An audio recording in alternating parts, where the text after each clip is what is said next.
सुरक्षा बलों का माओवादियों के विरुद्ध नक्सल ऑपरेशन काफी तेज हो गया है। झारखंड पुलिस द्वारा लगातार कई बड़े इनामी नक्सलियों को मार गिराया जा रहा है। इस वक्त भाकपा माओवादी संगठन का पोलित ब्यूरो मेंबर, साथ ही सेंट्रल कमेटी मेंबर, कुख्यात 1 करोड़ इनामी माओवादी मिसिर बेसरा सारंडा जंगल में मौजूद है। सुरक्षा बलों द्वारा लगातार सारंडा में भी एक बड़ा नक्सल ऑपरेशन चलाकर माओवादियों के ठिकानों को ध्वस्त किया जा रहा है। उनके डंप और कई हथियार विस्फोटकों को बरामद किया जा रहा है। इसी बीच आज झारखंड उड़ीसा बॉर्डर से एक बड़ी खबर निकलकर सामने आई है। माओवादियों ने विस्फोटकों से भरी ट्रक को रात में लूट लिया है और सारंडा जंगल की तरफ लेकर चले गए हैं। चलिए जानते हैं पूरी खबर को काफ़ी विस्तृत रूप से। 27 मई दिन मंगलवार की रात 10 बजे जिलेटिन से भरा ट्रक राउरकेला के केबलांग थाना क्षेत्र से होते हुए बांको पत्थर खदान की ओर जा रही थी।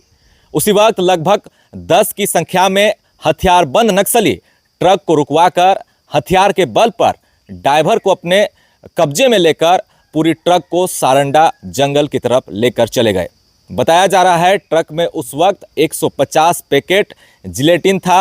वो विस्फोटक सामग्री थी जिसका इस्तेमाल माओवादी अक्सर सुरक्षा बलों को नुकसान पहुंचाने में करते हैं।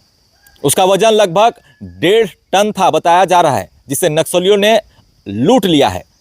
वेस्टर्न रेंज के डीआईजी वर्जेश कुमार राय ने पूरी घटना के बारे बताते हुए कहा कि ट्रक को कब्जे में लेने के बाद सारंडा के जंगलों की तरफ वो लेकर गए हैं। वहां उनके अन्य जो है साथी थे, जिन्होंने हथियार के बल पर सारे विस्फोटकों को उतारकर घने सारंडा की तरफ वो लेकर चले गए हैं। इसके पीछे माओवादियों के हाथ होने के सवाल पर डीआईजी ने कहा है कि पूरे मामले को लेकर जांच चल रही है और पता लगाने की कोशिश में पुलिस जुटी हुई है कि इसके पीछे किसका हाथ है। अगर माओवादियों ने इन विस्फोटकों को लूटा है तो एक बड़ा सवाल पुलिस की सुरक्षा व्यवस्था पर भी उठने शुरू हो चुके हैं कि आखिर कैसे इतनी बड़ी घटना को अंजाम देकर नक्सली रात में घने जंगलों में गायब हो गए। इस खबर के मिलते ही पुलिस महकमे में हड़कंप मच गया है। सारंडा में सर्च अभियान अभी जो है वो चलाया जा रहा है। बताया जा रहा है कि नक्सली जिस ट्रक ड्राइवर को लेकर गए थे उसे छोड़ दिया है। नक्सलियों की तरफ से ये पहली कोई घटना नहीं है जब उन्होंने इतने बड़े विस्फोटकों को लूटा है। इससे पहले भी सारंडा जंगल के बड़ा जामदा पुलिस थाना क्षेत्र अंतर्गत बालजोड़ी गांव स्थित एक कंपनी के पास विस्फोटक भंडार गृह पर रात में सैकड़ों माओवादियों ने धावा बोलकर वहां पर बड़ी संख्या में डेटोनेटर और अन्य विस्फोटक सामग्री को जो है लूटा था, जिसे सुरक्षा बलों ने 24 में सरजमबुरु इलाके से उनके एक डंप किए गए ड्राम के भीतर उन विस्फोटकों को बरामद किया था।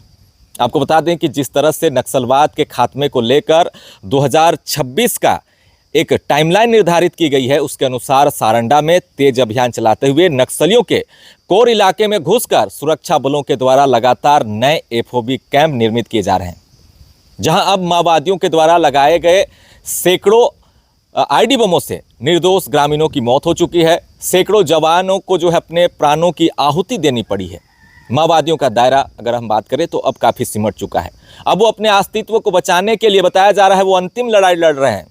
ऐसे में उनके लिए सबसे मजबूत अगर हथियार है वो है आईडी, वो है विस्फोटक सामग्री, जिसका इस्तेमाल काफ़ी लंबे समय से पश्चिम सिंहभूम के जंगलों में माओवादियों के द्वारा किया जा रहा है, जिसकी चपेट में आने से निर्दोष मासूम ग्रामीणों की मौतें होती है और सुरक्षा बल के जवान भी शहादत होते हैं।